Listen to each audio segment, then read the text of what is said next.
한 사람이 인생을 살아가면서 필연적으로 맞부딪혀야 하는 수많은 인간관계. 그러한 인간관계 속에서 우리는 행복과 기쁨을 얻기도 하고 상처를 받기도 하며 성공으로 가는 동력을 얻기도 하고 실패와 좌절의 쓴맛을 보기도 합니다.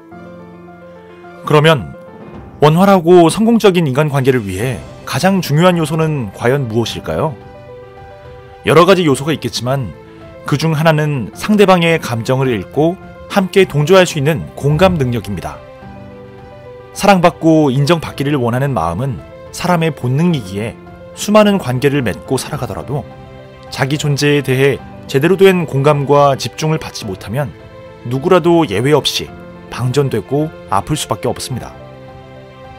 그러므로 모든 사람에게는 진정으로 공감받을 수 있는 사람이 필요하며 또한 올바르게 공감해줄 수 있는 능력이 필요합니다.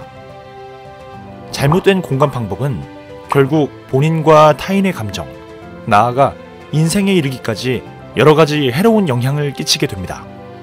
따라서 올바른 공감 방법을 통해 우리의 인생을 더 행복하고 사랑과 인정을 받으며 성공의 길로 이끌어야 할 것입니다. 오늘 책갈피에서는 책 당신이 옳다에서 이야기한 올바르게 공감하는 방법에 대해 말씀드리겠습니다. 1. 공감의 관역을 확실히 하라. 공감을 잘하기 위해서는 우선 대화의 관역을 확실히 해야 합니다. 관역에서 멀어진 대화는 아무리 많은 시간을 투자해서 들어줘도 상대에게 도움이 되지 않으며 오히려 수다나 논쟁, 뒷담화 사이를 맴돌다 끝나기 쉬워지기 때문입니다. 공감적 대화의 관역을 적중시키는 방법은 상대방의 존재 자체에 관심을 가지는 것입니다. 예를 들어 공감의 중요성을 이야기하는 자리에서 공감 능력이 높아지는 것을 원하지 않아요.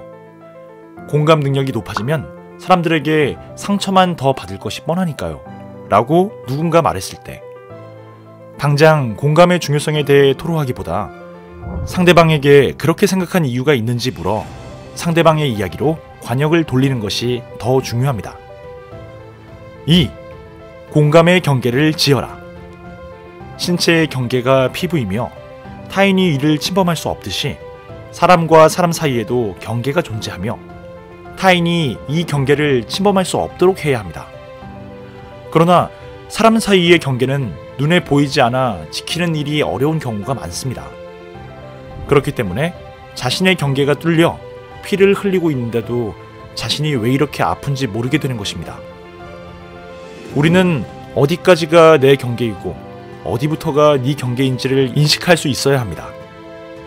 예를 들어 부모님이 큰 이유 없이 자녀의 결혼을 반대하는 상황일 때 자녀가 부모님을 걱정하느라 결혼을 감행하지 못하는 것은 자신과 부모의 사이에 경계를 또렷하게 느끼지 못하고 불필요한 노력을 하며 진을 빼고 있는 것입니다. 상대가 침략군처럼 자신의 고유 감정과 의사결정 영역까지 쳐들어왔는데 나가라고 하지도 못하며 한술 더 떠 침략군이 쳐들어오느라 얼마나 힘이 들었겠냐며 공감하는 격입니다. 부모님은 결혼 상대에 대해 마음에 든다, 들지 않는다의 의사표현은 할 수 있으나 결혼을 할 수 있다, 없다의 결정을 내릴 수는 없습니다.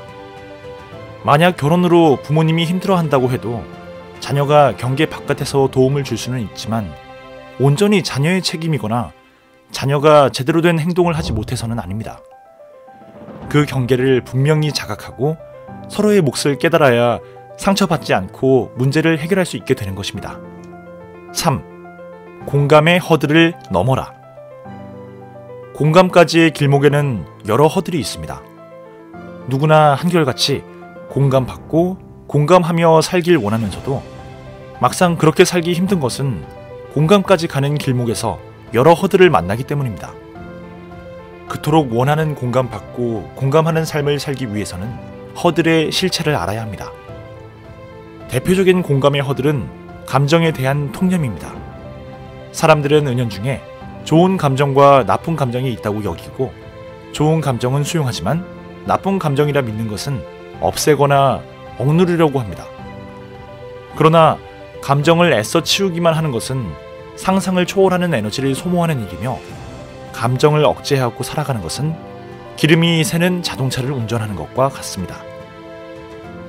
모든 감정에는 이유가 있고, 그래서 모든 감정은 옳습니다. 불안을 느낀다면 이러면 안 되는데 할 게 아니라 내가 지금 불안하구나, 왜 그런 걸까 하고 곰곰이 나와 내 상황을 짚어보는 것으로 감정에 대한 통념을 넘어야 합니다. 효율과 효과만으로 이야기하는 현대는 공감, 즉 사람의 마음을 움직이는 강력한 힘이 개인을 성장시키고 원만한 조직을 만들기 위해 꼭 필요한 핵심적 기술이 되었습니다. 공감은 수십 년간 천문학적인 연구비를 투입하여 개발된 어떤 항우울제보다 탁월한 효과를 발휘한다고 합니다. 만약 당신이 공감이라는 심리적 무기를 가질 수 있게 된다면 사람 관계에서 불필요한 에너지 소모를 대폭 줄일 수 있게 되고 인생의 행복과 성공의 길로 당당히 걸어 나갈 수 있게 될 것입니다. 책갈피였습니다. 당신의 성공과 행복을 응원합니다.